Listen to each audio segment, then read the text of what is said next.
Pakibati ang mga katabi ng isang huling simbang gabi. Ayan. Yung mga sumusubaybay din po sa atin dyan sa Cathedral at sa St. Therese Church, ganun din po ang ating bati at sa mga sumusubaybay sa atin sa social media, lalong-lalo na po yung mga may sakit at yung mga nag-aalaga sa mga may sakit. Itanong sa katabi, ilang tulog na lang ang Pasko? Ilan? Dalawa? Ngayon at saka bukas. O, 2 tulog. Yung ayaw matulog, 1 tulog na lang. Isa pang tanong, kayo ba'y sabik na dumating na ang Pasko? Yan. Parang hindi lahat no? Lahat ng nananabik na dumating ang Pasko, pumalakpak. Ayan. Isa pang tanong, sino at ano ang inyong kinasasabikan? Ang Pasko o ang Panginoon? Wow! Pakiulit, sino ang inyong kinasasabikan, ang Pasko o ang Panginoon? Sino yung nananabik sa Pasko, taas ang kamay? Wala?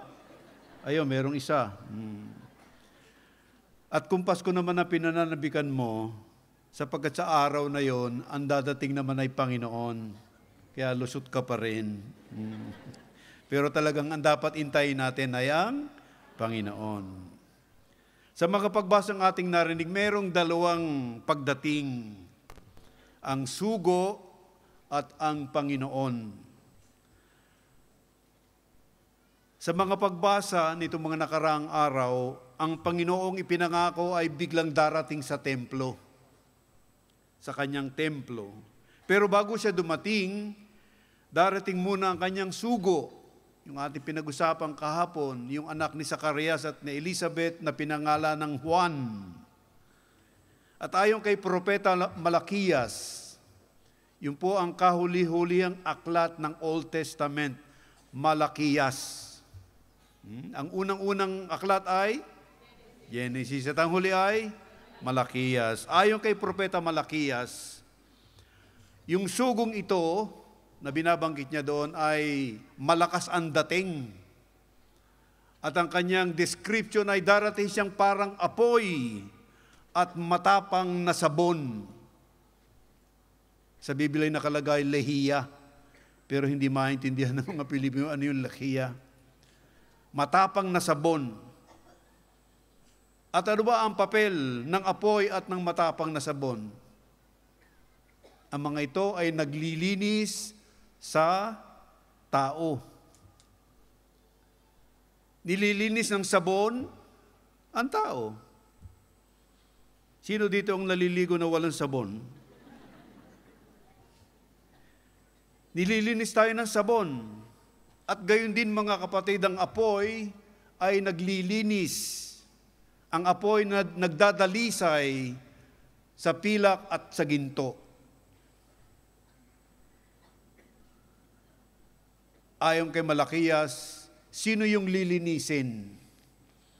Pag binasa niyo si Malakias, ang lilinisin ng apoy at matapang na sabon, ay sabi niya, ay ang mga saserdote ng templo at ang mga tao upang ang kanilang pag-aalay ay maging kalugod-lugod sa Panginoong Diyos. Hindi gaano yung alay ang lilinisin. Ang lilinisin ay kundi yung nagdadala ng alay. Maalaala natin mga kapatid, yung babala ni Jesus. Ang sabi niya, kung ikaw ay mag-aalay sa templo at pagdating sa altar ay maalaala mo na may taong may sama ng loob sa iyo, anong sabi ni Jesus? Iwan mo ang iyong alay, bumalik ka at makipagkasundo sa tao na may sama ng loob sa iyo at saka ka bumalik at ipagpatuloy mo ang iyong pag-aalay upang ito'y maging katanggap-tanggap sa Panginoon. Matindi yun, ano? Ibig sabihin, hindi tayo makakalapit sa Diyos ng karapat-dapat kung hindi muna tayo lumalapit sa ating kapwa at makipagkasundo sa Kanya.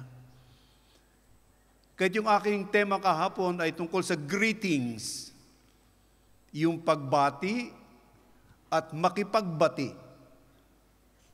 At ang gawain ng sugo ni Juan Bautista ay ihanda ang mga tao para maging kalugod-lugod sa pagdating ng Panginoong Diyos.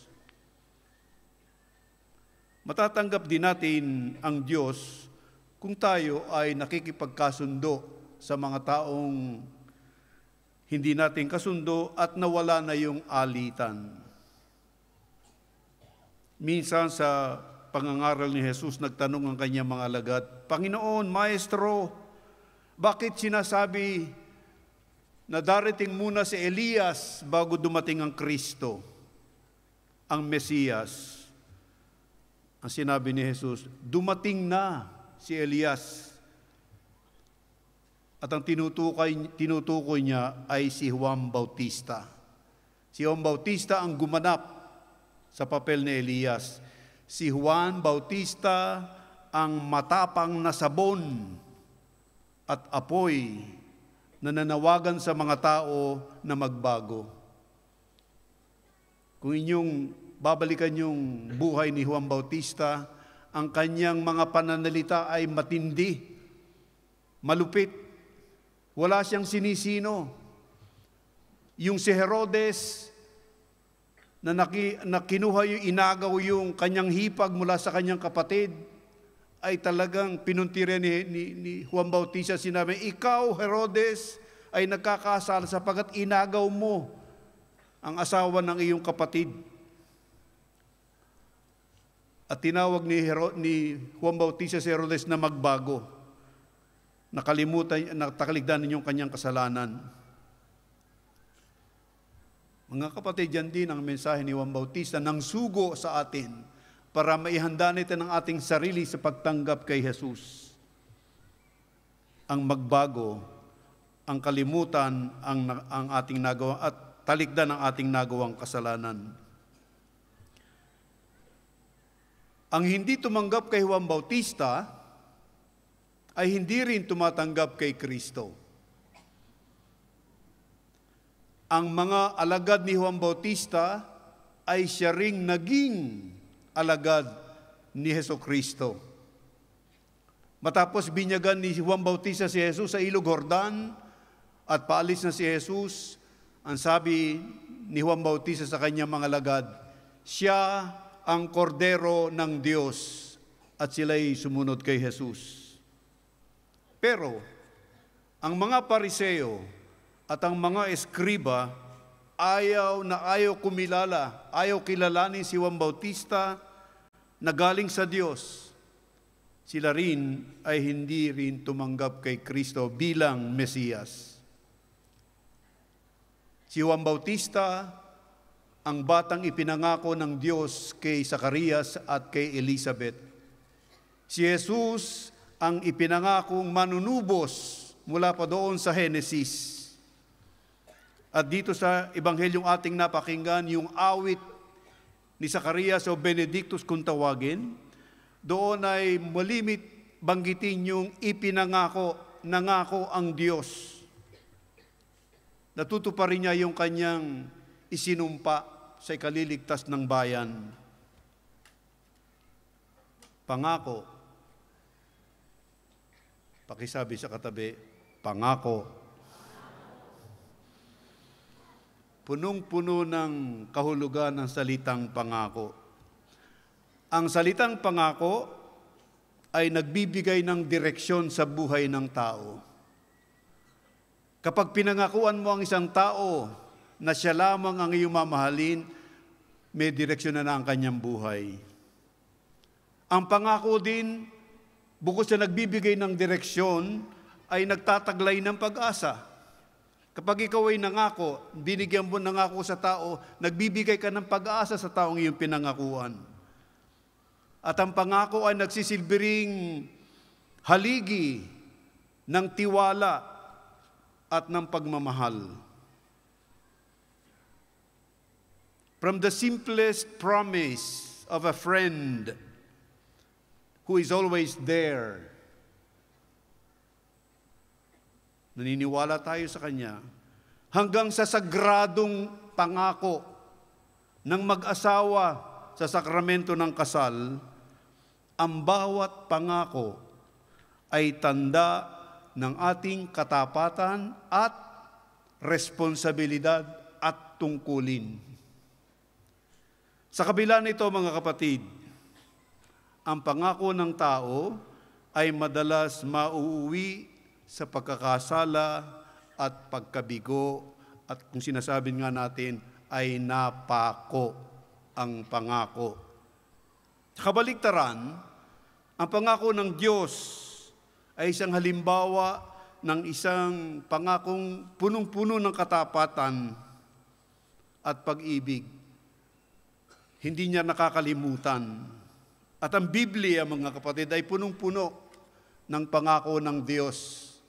At ang mga propeta ang saksi sa mga pangako ng Diyos sa kaligtasang ipinangako ng Diyos sa Kanyang bayan. Pangakong nagbibigay ng pag-asa, nagbibigay ng kalakasan at kagalingan sa tao. Mula sa pangako ng pagliligtas sa lumang tipan hanggang sa pagdating ni Jesus na ipinangako sa bagong tipan, ang Diyos kailanman ay hindi binigo ang taong Kanyang pinangakuan.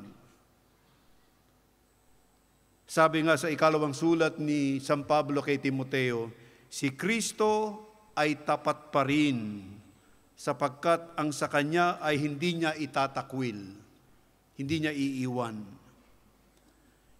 Ang mga pagbasa ngayon, ang mga nakaraang araw, mga kapatid, ay paalaala ng katapatan ng Diyos sa Kanyang pangako. Narinig din natin sa unang pagbasa yung pangako ng Diyos kay Haring David na sa kabila ng kasalanan at pagkataksila ni Haring David ay itinuloy pa rin yung kanyang ipinangakong sa lahi ni David manggagaling ang Mesiyas magpakailanman.